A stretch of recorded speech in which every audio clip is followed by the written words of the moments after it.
In today's video, I am going to teach you how to read charts on Pepperstone.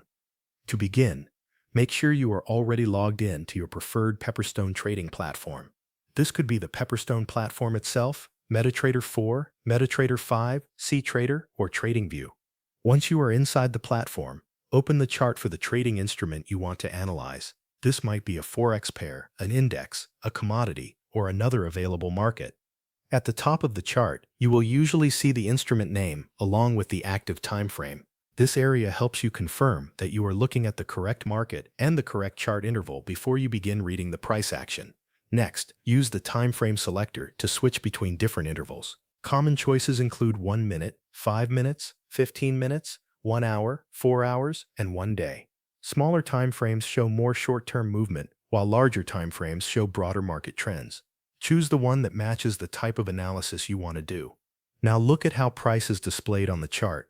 Depending on the chart type you selected, you may see candlesticks, bars, or a line chart. Candlesticks and bars give you more price detail for each time period, while a line chart gives you a simpler view of the overall direction. To understand the layout, look at the horizontal axis at the bottom of the chart. This shows the time and date for each price movement. Then look at the vertical axis on the side of the chart. This shows the price levels of the trading instrument. Together, these two axes help you understand when price moved and how far it moved. If your platform supports it, move your cursor over a candlestick or price bar. This will usually display more detailed price information, such as the open, high, low, and close for that specific period.